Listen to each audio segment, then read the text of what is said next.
pwede nyo bang sabihin sa taong bayan, ano ang difference ng confidential at ng intelligence sa inyong organisasyon? Well, ang intelligence fund, yan ay term na ginagamit sa armed forces at saka sa PNP. So, intelligence operation, of course, ang pinagagamitan dyan. Yung confidential fund, dahil supposed to be naman, ay wala talagang intelligence fund ang mga iba-ibang ahensya ng gobyerno, ay inadapt nila itong confidential fund. So, ito, based sa definition ng confidential fund and intelligence fund, ayon na rin dun sa joint memorandum circular ng COA, DND, DILG, GOCC. So, dito nakapaloob yung pag-distinguish sa kanila, yung confidential fund para sa mga national government agencies, GOCCs, local government unit. Ang intelligence fund is for the military and the police. Yun po ang pagkakaiba niya. Pareho ho ba, sir, ang proseso nila ng pagbuo ng yung plan, pagpondo? Pwede po ba ang isang ahensya na wala namang confidential fund ay mabigyan ng confidential fund ng Pangulo? Ano po yan? Dun sa binanggit ko kanina, yung joint memo circular na in-issue pa yan noong 2015. Actually, nakasaad doon ang mga ahensya, mga units ng governments, including AFP and PNP, kung papaano yung proseso. No? Kailangan unang-una nakapaloob sa pondo nila. Yung ating GAA. Dapat, nasa line item ng AFP, parang ganon. Pagka meron nun, sa baba, kami kasi sa operational kami. Doon sa taas ang nagpaplano noon na DND, AFP, umaatin yan and major services umaatin yan sa Congress, dinidepensa nila yon. Pero during the implementation phase, kagaya niyan sa amin, sa MiG-17, no, sa ISAP, pagka gumawa na kami ng plano niyan, meron kami tinatawag na case operation plan, meron ding special intelligence project, no? But kadalasan ang ginagawa niyan is case operation plan ang inaano namin ginagawa. And doon nakasaad kung ano yung target, ano yung mission, ang duration, minsan 3 months to even it may even take years, no? Depende sa So sir, ibig nyo sabihin, hindi yung planong yun hindi overnight. Pinaplanong hindi yun so revolving every year. Every year. Kaya nga mamaya siguro matanong din natin sa police kung para makita nila yung similarity, no? So ko muna kay Colonel Galang. Colonel Galang, ikaw sa PNP. Actually ma'am, wala pong pinagkaiba. Similar and same, almost the same operations din po yan pagdating sa Philippine National Police. Yung pong pangalan lang sinasabi natin na CIF or Confidential Intelligence Fund, tapos Intelligence Fund for the Uniformed Services. Doon po sa mga government agencies, yun nga po, it's called Confidential Intelligence Funds. Yun lang po yung pinagkaiba. Pero as far as concept, operations, pareho po yan sa AFP. Yan din po yung ginagawa sa PNP. So kayo rin, dyan ba nagagamit yung order of battle? Yes ma'am. So sa case build-up po kasi. Yun yung case build-up. So pag case build-up, tapos ang final nun, yung order of battle. Iba rin yun. Pero ang sa intelligence fund, more on pag sinabing case operation plan, nakadefine doon ang kung sino yung dapat i-neutralize. Pwedeng personality, pwedeng group, o pwedeng a certain area, no? So nakadefine yon and may certain period, and dito ginagamit yung kung sino yung mga agents na i-employ mo. Mamaya ipapaliwanag ko siguro yon para hindi rin siguro along the way. So may mga yan na designated agents, sino yung supervisor ng case officer. Yan sir yung ginagawa ng intelligence community. Sa community, sa ground. Sa ground na yun kung paano i-implement. Kasi yung kaninang tinanong mo is more on the budgeting, no? Hindi mo pwedeng gumawa ka ng plano pag walang budget. any agency, talagang ganon, no?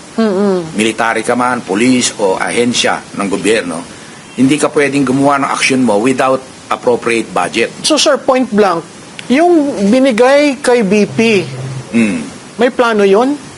I presume na dapat ano yan, kasi yung mga gumagalaw dyan, siyempre meron naman naka-assign sa kanilang military and police elements, and doon siyempre alam nila yung ginagawa nila. Once na ibinigay sa kanila yon, they are obligated to prepare a plan. Hindi pwedeng gastusin ko na to, bahala ka na dyan. Hindi pwedeng ganon. So yung konsepto na ginastos, binulsa, at linagay sa bangko ng Vice Presidente, pwede ba sa CIF yon? Hindi po pwede, dahil doon po kung mababasa ng ano, anyway, makikita niyo po ito sa Google, i-Google nyo, no? Yung joint memorandum circular ng COA, DILG, GOCC at tsaka ng DND. So doon nakapaloob ano yon na number 2015-01, no? Dated January 2015, no?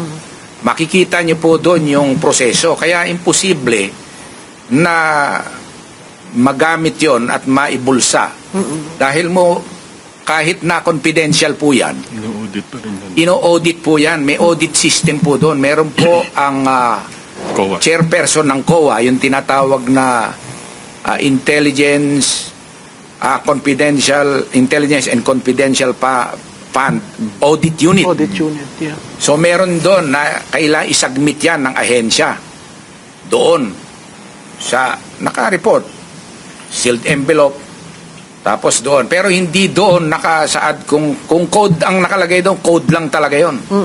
Hindi nire-reveal yon dahil kagaya ng mga pangyayari. Kaya importante, merong code ang operation. Sa operation pa lang, O-plan, minsan ganon. Case operation plan Agila, pwedeng ganon. So talagang coded talaga. Coded. Kahit sa PNP, talagang ma'am. lahat ng operation Ginagamit plan. yan, code, pseudonym, alias, and even yung mga writer nga, may pseudonym Oo. Pero ito, more on, important dahil yung secrecy, no? Maraming reason kung bakit kailangang may alias or code or may pseudonym. Kasi, una, for security reason, for safety. Kasi hindi mo pwedeng, ako mismo, nung naging, ako, commander ng MiG-17, meron akong code. Ang code ko, Bravo, no? Code nyo? Oo, ako, Bravo. Kayo mismo, sir? Pero yung pseudonym ko, hindi ko pwedeng sabihin until now, hanggang ngayon. Kasi, Dahil? siyempre, meron akong mga ibang activities na ginamit ko yung pseudonym ko. So may kahit ang mga official... covert operation, lahat naging intelligence chief, may mga code yan. Mga may marinig kayo dyan na iba-ibang pangalan.